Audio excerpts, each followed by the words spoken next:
Namaste everybody, nichts als Liebe. I hope this information finds you well and serves you. And today the sun ingresses into the tropical sign of Gemini. Today is the 20th of May 2025. And I'm going to use this cheerful opportunity to talk about the essence of Gemini. So what is Gemini about, right? Gemini is one of the 12 zodiacal signs. It's part of the air triad. We have 4 elements: fire, earth, water, and air. And in terms of the air element, we have the triad, Libra as cardinal air, Aquarius as fixed air, and Gemini as mutable air.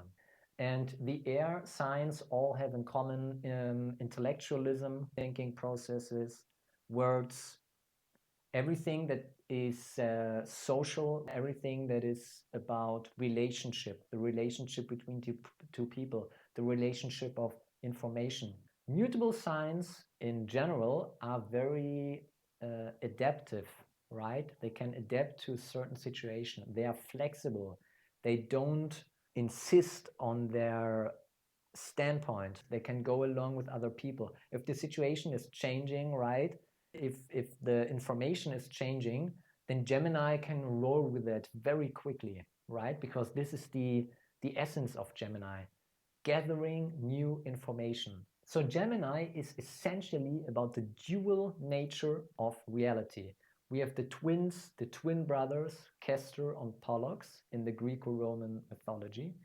As Gemini energy, we are always aware of the dual nature of things. We have day and night, we have sky and earth, we have male and female, we have death and life, we have past and the future.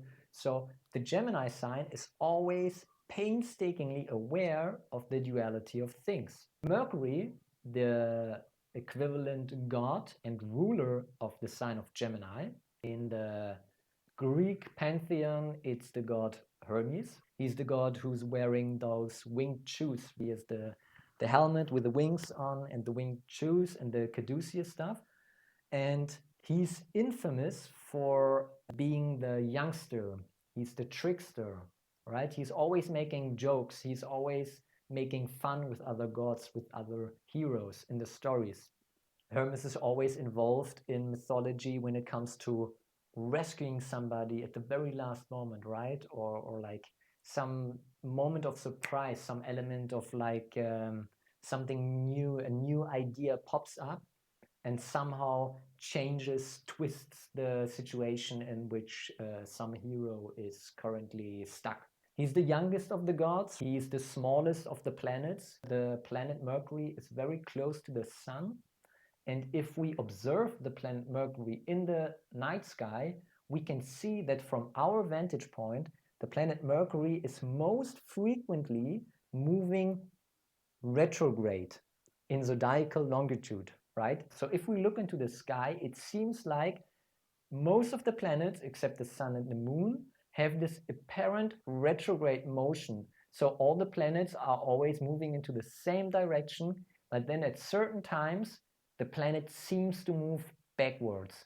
And this is descriptive of the quality of Mercury, the quality of duality, right? Going back and forth, like the mind. So Gemini is all about the mind, mental processes, thinking, conveying information, exchange of words. Mercury is also the god of commerce and trade. If I'm trading goods, if I'm exchanging money, right, I always need to exchange words. I might even have to learn another language, right? If I go into another country, I have to speak another language. I have to exchange the currency. I have to calculate different prices, different measurements of weighing things. This is also possible, right? So Mercury is always about like exchange of words, exchange of goods, exchange of ideas. It's all about communication. You can also think of Gemini as the bee that is hopping from flower to flower, right? And contributing to the pollination of the flowers. And you can think of this as a very Gemini type of process. It's superficial. It's always on the surface. Gemini is not a sign that goes very deep. There are other signs like Scorpio or Sagittarius, which are more about the real depth of things.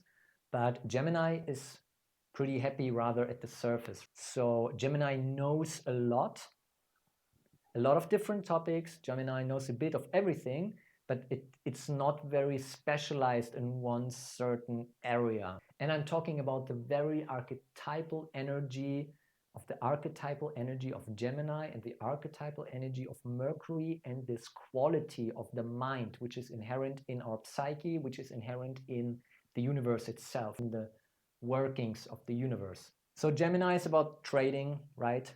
Exchanging words, exchanging information. I'm going out with the mind. I'm collecting new ideas, collecting new information. I'm gathering them. I'm re-evaluating. I'm reassessing my situation. I'm ordering the things I've collected, and then I'm spreading information again. So Gemini is just like the planet Mercury is the messenger god, collecting information and distribution of information. And Gemini is always painstakingly aware of the dual nature of things. You have the number 2, you have the twin brothers, Castor and Pollux. In the German word zwei, number 2, you also got the Zweifel, which means to doubt. As a Gemini, you thus sometimes have troubles taking a firm stance for something, right? Or making a decision, because you're always aware that there's another opportunity, right? There are always more possibilities. There are more things to consider when you're a Gemini, archetypally speaking. Another part of Gemini and another quality of the mind, of the mental faculty of ours, is the ability to go into the future, right? If I'm having a plan, if I'm thinking about tomorrow, if I'm thinking about some distant or near future, and also the ability to retrace my steps, right? Mercury retrograde. I can nowadays, in the present moment, I can think about the past, and also I can think about the future, right? So Mercury is always like going back and forth, back and forth, back and forth. Mercury also wants to flirt, right? Wants to get to know more people, new people. Gemini energy is very light-hearted, right? It's very courageous in social situations. As a true Gemini, I'm going to a party, I'm going into the circle, right? I'm meeting new people, I'm talking to everybody.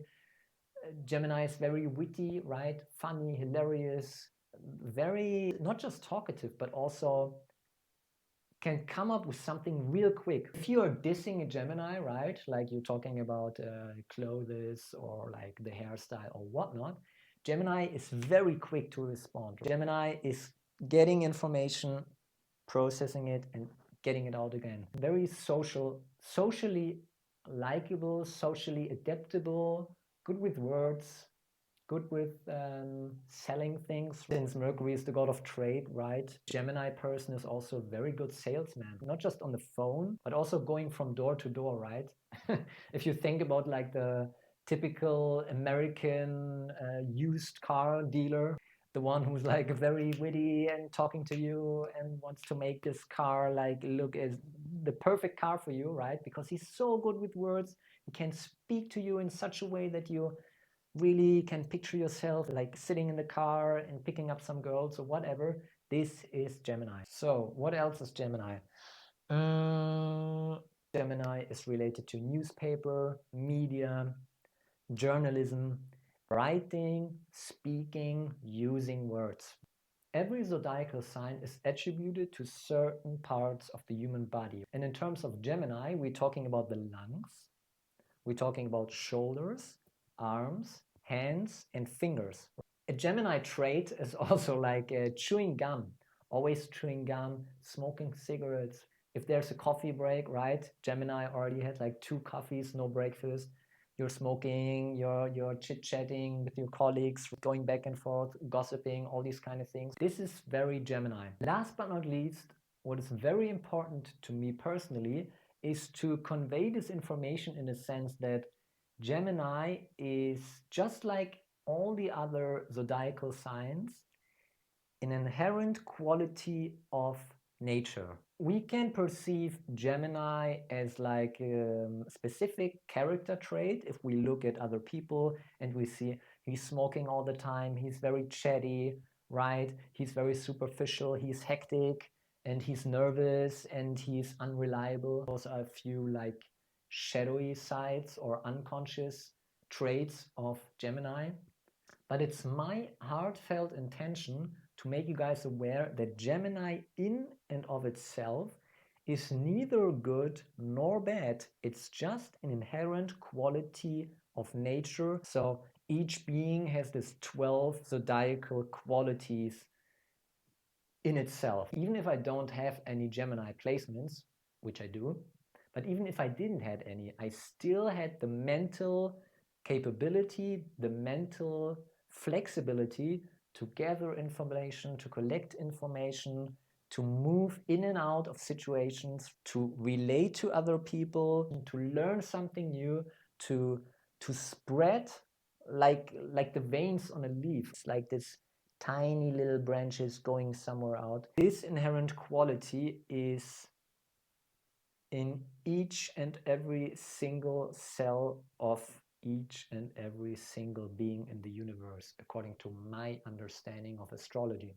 So Gemini and other zodiacal signs like Aries or Scorpio have a rather bad reputation. Gemini talks so much, is unreliable, is flirting all the time, he's very superficial, he's with his mind everywhere and nowhere, not really concentrating on like discussion I am in right now.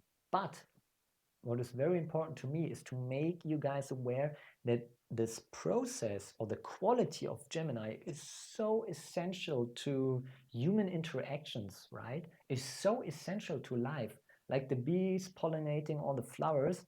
So next time you think about Gemini or see a Gemini person or you talk shit about another Gemini, right?